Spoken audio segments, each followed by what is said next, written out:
Alors, je vous dis salut. Aujourd'hui, nous allons aborder un thème très important. Ce thème, ce serait la réalisation d'un escalier hyper moderne et hyper riche en H423. H423 a vraiment amélioré son système d'escalier et aujourd'hui, je vais vous faire comprendre quelles sont toutes ces fonctionnalités que H423 y a apportées pour la modélisation de l'escalier et avec un système tellement simple à comprendre, avec des outils tellement pratiques. Et alors, je vais commencer, mais bien avant tout, je t'invite toi à regarder cette vidéo, à t'abonner pour ne rien rater de mes vidéos de la prochaine, puisque je fais une série de formations sur Revit. Ça va sortir très bientôt. Donc, je t'informe déjà, toi qui veux participer à ces cours de Revit complet, de t'abonner et de ne rien rater de mes vidéos. Mais pour le moment, aujourd'hui, ça serait spécial puisque j'ai vu quelque chose de nouveau dans l'utilisation aussi de l'escalier en H4 2023. Donc, c'est l'occasion aujourd'hui de vous montrer. Donc, toi qui regardes la vidéo, ça serait une chance pour toi et ça serait vraiment intéressant pour toi. Donc, avant de commencer, voilà, voici l'outil escalier qui est là avec tous les éléments qu'on peut y avoir. Il suffit de cliquer là-dessus, d'accord?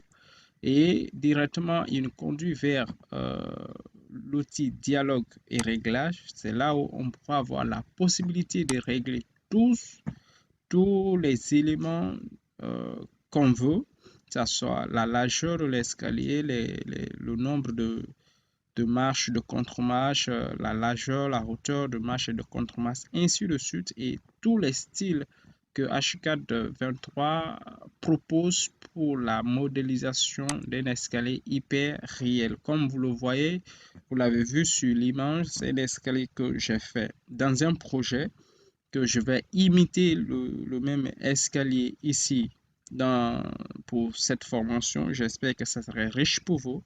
Donc, pour cela, qu'est-ce que je fais? Je viens ici au niveau des siècles. Voilà, je vous conseille de créer toujours un contour, autrement dit, un parcours pour votre escalier. C'est très important. Donc, je vais tracer un cercle de 1,75 je crois bien. C'est pas mal. Entrée et je valide. D'accord. Oh, j'ai pas validé. Je dis 1,758 et je valide. Voilà. Donc en validant, on trace et on clique pour une deuxième fois pour valider l'entrée du cercle. Et après avoir fait ça, je clique sur l'escalier. Une fois que je clique sur l'escalier, je viens sur le cercle, je clique une fois et je choisis arc par un point. Donc, je pars chercher le milieu de l'escalier, j'allais dire du cercle. Donc, une fois que le milieu est trouvé, donc valablement, je peux essayer voilà, de tracer le contour de mon escalier et je clique sur OK. Donc, une fois que je clique sur OK, voilà, donc je peux venir en 3D, d'accord, voir comment l'escalier se présente. Donc, pour un premier temps, par défaut, H423 nous propose celle-ci. C'est à nous maintenant de modéliser à notre guise. Il y a plusieurs façons que H423 nous met à notre disposition, plusieurs types, plusieurs façons que cet escalier puisse se comporter. Donc, je vais vous montrer toutes ces façons-là. Donc, je clique là-dessus, je sélectionne et il y aura un petit icône qui va sortir ici, qui est appelé éditeur. Donc, éditeur te permet non seulement d'éditer, comme vous le voyez, de modifier en fait. Donc, ici, il y a ouverture qui, une petite ouverture qui s'ouvre là. Donc, je clique sur option escalier. Donc, une fois que je clique sur option escalier, je viens ici dans structure. Ou soit dans l'escalier, si je ne veux pas changer, ici, j'aurai la possibilité de changer non seulement la largeur de l'escalier, le nombre de marches, et la hauteur, la largeur, ainsi de suite, ainsi que la hauteur totale même de mon escalier. Mais pour le moment, mon escalier a une hauteur de 2,80 m. Donc, pour ce tutoriel, je laisse tous ces éléments-là en place. Sinon, pour vous, vous pouvez changer la largeur, le nombre de marches, voilà, disponibles, la hauteur des contre-marches, ainsi de suite, et aussi la hauteur totale de l'escalier. Donc, je peux venir là. Dans la structure de l'escalier. Dans la structure de l'escalier, cela me permet d'avoir plusieurs façons pour que l'escalier puisse sortir. Donc, quand je commence au niveau de nylon seulement, donc je clique, voilà, j'ai la possibilité que mon escalier sorte ainsi. Donc, je peux aussi aller, je peux cliquer sur cet élément, j'ai la possibilité que mon escalier sorte ainsi. Et aussi, je peux cliquer ici, qui serait l'objet même de notre tutoriel. Donc, c'est avec cet élément-là que j'ai façonné, que vous avez vu le résultat sur l'image. Donc, une fois que je clique là-dessus, voilà, vous voyez comment l'escalier se comporte. Mais, est-ce que c'est fini sur l'image? Vous allez voir très bien comment j'ai fait. Donc, je peux revenir dans Options. Je vais aller pas à pas, vous allez comprendre avec moi.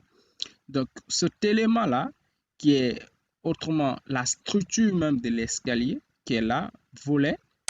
Donc, une fois que je clique sur volet, je peux cliquer ici sur céréminaire.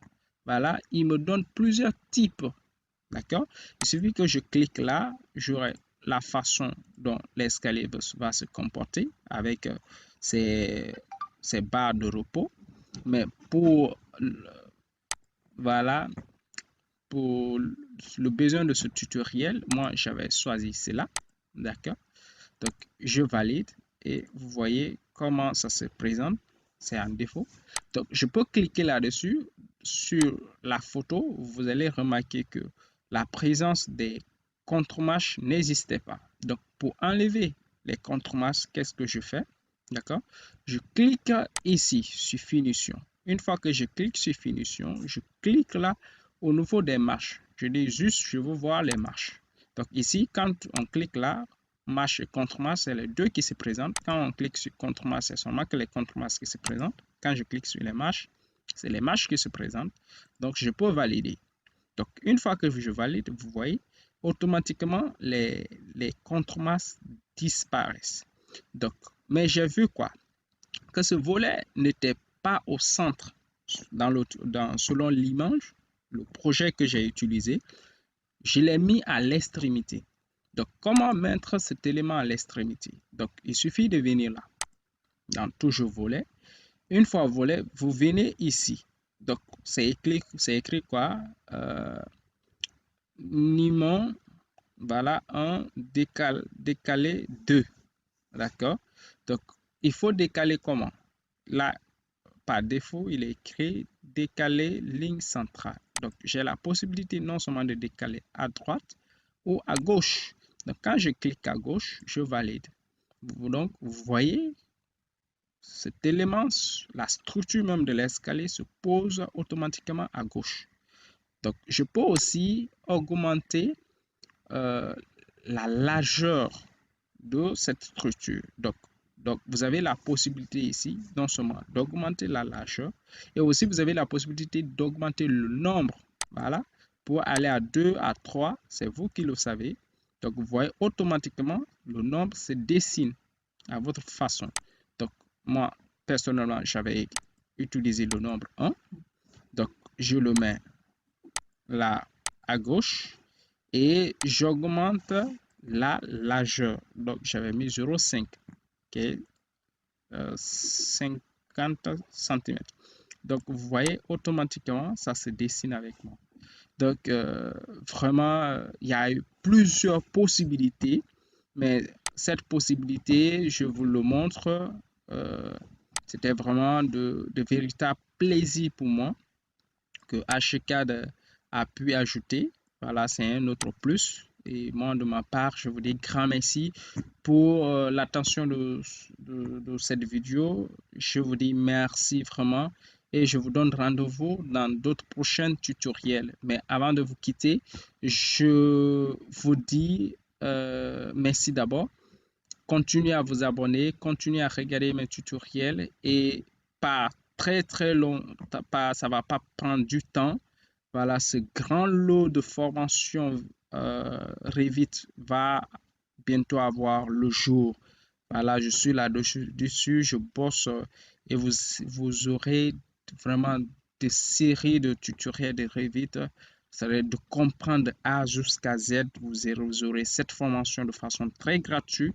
Et pour l'avoir, toi qui viens de me prendre en marche, il suffit de t'abonner et d'activer la cloche de notification pour ne rien rater, pour qu'à la sortie de ce tutoriel, tu sois la première personne à regarder ces tutoriels qui seront hyper riches puisque ce logiciel est vraiment sollicité dans les cabinets d'architecture, dans les cabinets d'ingénierie, puisque non seulement il s'occupe de l'ingénierie et d'architecture, non seulement aussi euh, de la climatisation, voilà, de beaucoup de choses vraiment qui seront hyper riches. Voilà. Et de mon côté, je vous dis grand merci. Ciao. Merci.